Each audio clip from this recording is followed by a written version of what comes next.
ജപാകുസുമസങ്കാശം കാശ്യപേയം മഹാദ്യുതിം തമോഗ്നം സർവപാപഘ്നം ഭാസ്കരം പ്രണമാമ്യഹം.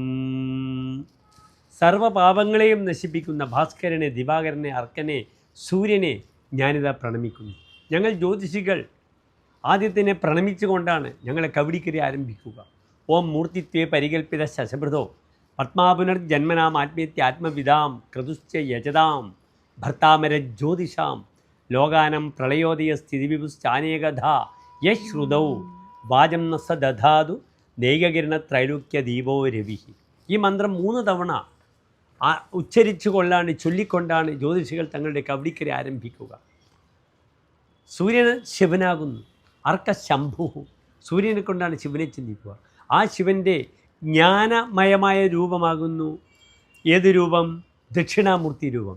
ദക്ഷിണാമൂർത്തി സ്വാമിയെയും ഞങ്ങൾ എന്തു ചെയ്യുന്നു? രാശിക്കാലത്തിലേക്ക് ക്ഷണിക്കുന്നുണ്ട്. ഓം കൈലാസാദ്രീശകോണേ സുരവിടവിതടേ സ്ഫാടികേ മണ്ഡപേ സന്മാതങ്കാരാദി പീഠോപരി പരിലസിതം സേവ്യമാനം സുരോഘേഹി ജാനുസ്ഥം വാമബാഹും മൃഗമഭി പരശും ജ്ഞാനമുദ്രാം വഹന്തം നാഗോദ്യുദ്യോഗവേഷ്ടം ദദതമിഷികണേ ജ്ഞാനമീശാനമീടേ. ഇത് ദക്ഷിണാമൂർത്തി സ്വാമിയുടെ മന്ത്രമാകുന്നു. ഏതായാലും നാം ഇപ്പോൾ ചർച്ച ചെയ്യുന്ന വിഷയം ആദിത്യൻ്റെ ചിങ്ങൻ രാശിയിലേക്കുള്ള പ്രയാണമാണ്. ആദിത്യൻ ചിങ്ങൻ രാശിയിലേക്ക് പ്രവേശിക്കുകയാണ്.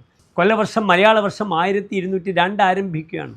അതായത് ഇംഗ്ലീഷ് കലണ്ടർ പ്രകാരം 2026 ആഗസ്റ്റ് മാസം 17-ാം തീയതി തിങ്കളാഴ്ച ചിത്ര നക്ഷത്രത്തിൽ വെളുത്തപക്ഷത്തിലെ പഞ്ചമി തിഥിയിലാണ് ചിങ്ങരവി സംക്രമം. വളരെ നല്ല ഒരു ദിനത്തിലാണ് ചിങ്ങരവി സംക്രമം വരുന്നത്. എല്ലാ പ്രിയപ്പെട്ട പ്രേക്ഷകർക്കും ഒരു സമൃദ്ധമായ ചിങ്ങമാസം, പുത്തൻ തിരുവോണം വരുന്ന ചിങ്ങമാസം ആരംഭിക്കുകയാണ്. അതിൻ്റെ എല്ലാവിധ ശുഭാശുഭ ഫലങ്ങളും എൻ്റെ പ്രിയപ്പെട്ട പ്രേക്ഷകർക്ക് ലഭിക്കട്ടെ ഈ പൊന്നിൻ ചിങ്ങവർഷത്തിൽ നിന്ന് ഞാൻ ആശംസിക്കുന്നു. ഇവിടെ സൂര്യൻ 1202 ചിങ്ങമാസം 1-ാം തീയതി തിങ്കളാഴ്ച കാലത്ത് 7:51 ചിങ്ങൻ രാശിയിലേക്ക് പ്രവേശിക്കുന്നത്. ചിങ്ങമാസം ആരംഭിക്കുന്നത് 7:51 മുതലാണ്. ഏതായാലും ഒരു ശോഭനമായ ചിങ്ങമാസ ആരംഭം എൻ്റെ പ്രിയപ്പെട്ട പ്രേക്ഷകർക്കെല്ലാം ഉണ്ടാകട്ടെ എന്ന് പ്രത്യേകം പരാമർശിക്കട്ടെ, പ്രാർത്ഥിക്കട്ടെ. മേടൻ രാശി മുതൽ മീനം വരെയുള്ള 12 രാശിക്കാരുടെയും ശുഭാശുഭ ഫലങ്ങൾ നമുക്ക് സജീവമായി ചിന്തിക്കാം. എന്താണ് ചിങ്ങൻ രാശിയുടെ പ്രത്യേകത? ചിങ്ങൻ രാശി സൂര്യൻ്റെ സ്വക്ഷേത്രമാണ്. സിംഹേ വിംശതി രാതിത. ചിങ്ങമാസം 20-ാം തീയതി വരെ സൂര്യൻ മൂലക്ഷേത്ര ബലവാനാണ്. ഒരു ഗ്രഹം സ്വന്തം രാശിയിൽ നിൽക്കുമ്പോൾ രാശിക്ക് എല്ലാവിധ ശക്തിയും ആ രാശിക്ക് ഗ്രഹിക്കുന്നതാണ്. സൂര്യന് മൗഢ്യമില്ല. സൂര്യൻ രാഹുവോടുകൂടെ വരുമ്പോൾ എന്തുണ്ടാകുന്നു? ഗ്രഹണം സംഭവിക്കുന്നു. അല്ലാതെ സൂര്യന് മൗഢ്യമില്ല. സൂര്യൻ മറ്റുള്ള ഗ്രഹങ്ങൾക്ക് മൗഢ്യം കൊടുക്കുന്നു. സൂര്യനാണ് ഏറ്റവും ശക്തനായ ഗ്രഹം. ഏതായാലും പ്രിയമുള്ള പ്രേക്ഷകർ, മേടൻ രാശി മുതലുള്ള ഈ ഫലങ്ങളെല്ലാം ശ്രദ്ധിക്കുക.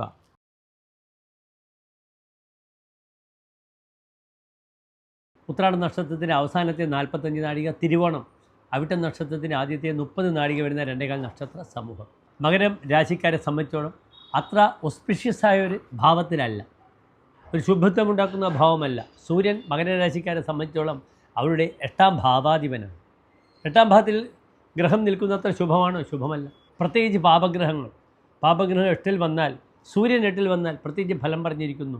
എന്താണ് ഫലം പറഞ്ഞിരിക്കുന്നത്? സ്വൽപാത്മജോ നിധനകെ വികലേക്ഷണ. സ്വൽപാത്മജ, സന്താനങ്ങൾക്ക് ബുദ്ധിമുട്ടുണ്ടാവുക, അല്ലെങ്കിൽ ഗർഭിണിയാണെങ്കിൽ സന്താനങ്ങൾ അലസിപ്പോവുക, ഗർഭഛിദ്രത്തിന് വിധേയമാവുക, തൻ്റെ സന്താനങ്ങൾ നഷ്ടപ്പെടുക, സന്താനങ്ങൾക്ക് രോഗാദി അരിഷ്ടകൾ വരിക. വികലേഷണ, നോട്ടത്തിന് വൈകല്യം ഉണ്ടാവുക. ഇവിടെ പ്രത്യേകിച്ച് ശ്രദ്ധിക്കണം. അഷ്ടമത്തിൽ സൂര്യൻ നിൽക്കുന്നത് കേതുവോട് കൂടിയാണ്. നേത്രസംബന്ധമായ ഉദരസംബന്ധമായ രോഗങ്ങൾ വരിക, പൈൽസ് രോഗങ്ങൾ വരിക മുതലായവയാൽ വളരെയധികം ബുദ്ധിമുട്ടുന്ന ഒരു മാസമായിരിക്കും ഇത്. പക്ഷേ 8-ാം ഭാവത്തിൽ ബലവാനായ അഷ്ടമാധിപൻ്റെ ദശാപഹാരങ്ങളിലും ആചാര്യൻ പ്രത്യേകം പറഞ്ഞിട്ടുണ്ട്. 8-ാം ഭാവാധിപൻ ബലവാനാണെങ്കിൽ ഋണവിമോചനം, തൻ്റെ കടത്തിൽ നിന്ന് തനിക്ക് മോചനം ലഭിക്കും. ഉച്ഛൃതിമാത്മനഃ, തനിക്ക് തന്നെ ഉയർത്തെഴുന്നേൽപ്പുണ്ടാകും. കലഹകൃത്യം നിവൃത്തിയും ഉപൈതി സഹ, പല കലഹകാര്യങ്ങളിലും നിവൃത്തി ഉണ്ടാകും. പലപ്പോഴും പല കാര്യങ്ങളൊക്കെ മധ്യസ്ഥം പറഞ്ഞൊക്കെ തീർക്കേണ്ടുന്ന അവസ്ഥ വരും. മഹിഷ പശ്വജ ഭൃത്യജനാഗമം, നല്ല ഭൃത്യന്മാരെ ലഭിക്കുക. സാധാരണ 8-ാം ഭാവത്തിൽ പാപഗ്രഹം വന്നാൽ ഭൃത്യന്മാർ നശിക്കും. ഇത് ബലവാനായ സൂര്യനാകയാൽ മഹിഷ പശ്വജ ഭൃത്യജനാഗമം, നാൽക്കാലികളും പശുക്കളുമൊക്കെ ലഭിക്കും, ഭൃത്യജനങ്ങൾ ലഭിക്കും. ബലവതി രന്ധ്രവതേ ബലശാലി, ബലവാനായ 8-ാം ഭാവാധിപൻ്റെ ദശാപഹാരത്തിൽ. ഏതായാലും പല കാര്യത്തിലും ഈ സൂര്യൻ നല്ല ചില നന്മകൾ പ്രദാനം ചെയ്യും മകരൻ രാശിക്കാർക്ക്. ശാരീരിക വിഷയം ഞാൻ പ്രത്യേകിച്ച് സൂചിപ്പിച്ചു. പൈൽസിനെ ശ്രദ്ധിക്കണം. എടുത്തുചാടി സ്ത്രീ വിഷയത്തിൽ കിടന്ന് ബുദ്ധിമുട്ട് അനുഭവിക്കേണ്ട യോഗവുമുണ്ട്. ചമത്കാരി ചിന്താമണിയിൽ ഇപ്രകാരം പറഞ്ഞിരിക്കുന്നു: ക്രിയാലംബടസ്ഥ അഷ്ടമേ കഷ്ടഭാഗി വിദേശീയതാരാൽ ഭജത് വാപ്യ വസ്തു. എടുത്തുചാടി സ്ത്രീ വിഷയത്തിൽ ബുദ്ധിമുട്ടുണ്ടാകും, ദേശം വിട്ടുപോയി പെടിനെ ആഗ്രഹിക്കും. വസു ക്ഷീണത ദസ്യുതോവ വിലംബ, തനിക്ക് ധനം വന്നാലും പലപ്പോഴും കാലതാമസം വരിക, ധനപരമായ വിഷയത്തിൽ എടുക്കുന്ന തീരുമാനങ്ങൾ പാളിപ്പോവുക, അങ്ങനെ ധനനഷ്ടമുണ്ടാവുക. അങ്ങനെയുള്ള ഫലം പറഞ്ഞിരിക്കുന്നു. അച്ഛൻ്റെ ആരോഗ്യവിഷയം വളരെ ശ്രദ്ധിക്കണം. പിതൃകാരകനായ സൂര്യൻ 8-ാം ഭാവത്തിൽ നിൽക്കുമ്പോൾ അച്ഛൻ്റെ ആരോഗ്യവിഷയം, അച്ഛനുമായി ബന്ധപ്പെടുന്ന ചില അഭിപ്രായ വ്യത്യാസങ്ങളൊക്കെ സംഭവിക്കാം, ശ്രദ്ധിക്കുക.